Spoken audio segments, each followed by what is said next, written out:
Coucou, salut la famille, j'espère que vous allez bien. Moi, je me porte très bien. On se retrouve aujourd'hui pour parler de 3 types de choses, de drogue, d'arrestation en Espagne d'un riche Congolais qui s'appelle Eric Mandala. Alors, regardez cette vidéo. L'arrestation en Espagne du riche milliardaire congolais âgé de 48 ans Eric Mandala, tué à la marchandise, c'est devenu la référence du moment pour parler de cette affaire de trafic de stupéfiants. L'entrepreneur et philanthrope Eric Mandala mettait en avant sa vie de luxe sur les réseaux sociaux, notamment sur son compte Instagram. Les sources rapportent que la DEA et l'unité centrale des drogues et du crime organisé en Espagne avaient entamé des enquêtes depuis août 2024. Donc Eric Mandala était constamment filé par les services de police. C'est dans ces circonstances-là que le mercredi 22 janvier, la police a suivi un conteneur suspect. Eric Mandala a été arrêté les 2 mains dans le sac. Arrêté dans un parking, l'homme d'affaires et phare-auteur des grands musiciens était accompagné d'une collègue colombienne. La camionnette stationnée dans un parking d'un centre commercial à Madrid transportait 200 kilos de poudre blanche. Et lors de son arrestation, les services de sécurité ont également saisi 50 000 $ en liquide. Cette nouvelle de son interpellation vient soulever des doutes concernant la provenance même de sa fortune. Eric Mandala détient plusieurs biens immobiliers en République démocratique du Congo. Il a investi dans plusieurs domaines à l'échelle internationale, notamment dans le diamant et l'or. En 2020, il avait acheté un appartement à Dubaï au 84e étage de la tour Khalifa, un appartement de plus d'1,085 million €. Ses publications sur les réseaux sociaux mettaient en avant des voyages de luxe en jet privé, des voitures de luxe, des vêtements de marque et des voyages en yacht sur le fleuve Congo. Il était très souvent dédicacé par des musiciens et il organisait des concerts privés pour sa gloire. Aujourd'hui, derrière son arrestation, les enquêteurs soupçonnent un grand réseau organisé au niveau de l'Afrique, étant donné que cette poudre blanche saisie était destinée pour le Maroc.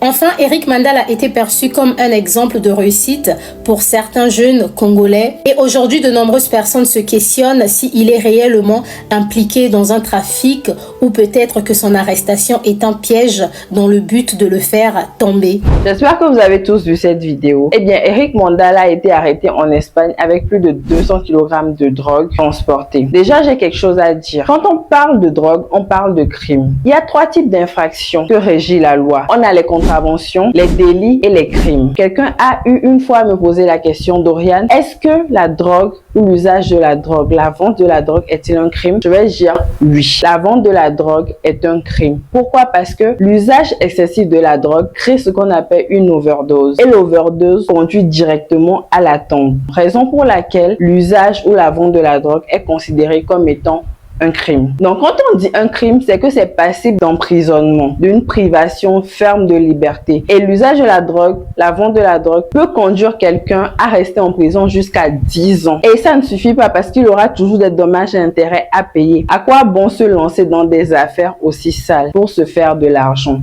Des affaires qui détruisent des vies. J'ai eu déjà à faire une vidéo à propos de la drogue sur ma page. Je vous invite massivement à aller voir cette vidéo. Alors, Eric Mandala est vraiment dans de ça drap parce qu'il a été arrêté suite à plusieurs investigations. Alors maintenant qu'il a été arrêté, il y a certaines choses qui vont se passer. Donc moi, je vais essayer de vous expliquer un peu. Déjà, on va essayer de voir son casier judiciaire. S'il a une fois déjà été arrêté, et surtout s'il a une fois déjà été arrêté pour ce genre d'affaires. On va essayer de voir si c'est un ancien dealer ou baron de drogue, c'est-à-dire s'il fait cela depuis longtemps. On va essayer de voir quel genre de stupéfiants est-ce qu'il trafique. C'est à la base de toutes ces choses-là qu'on va finalement peut-être donner un certain délai d'emprisonnement, c'est-à-dire on va lui donner peut-être 10, peut-être 5 ans d'emprisonnement, peut-être avec des délais, peut-être avec des dommages et intérêts à payer. Donc franchement, j'incite la population et tous ceux qui font dans ce domaine de laisser tomber. Parce que lui, il a laissé tomber sa famille dans de beaux draps. Voilà sa famille aujourd'hui qui va être super triste parce qu'il a été arrêté. Et pourquoi? Pour une affaire de drogue. Évitons de chercher la facilité. La facilité n'est pas de ce monde. Aucun chemin n'est facile. Travaillons durement pour atteindre nos objectifs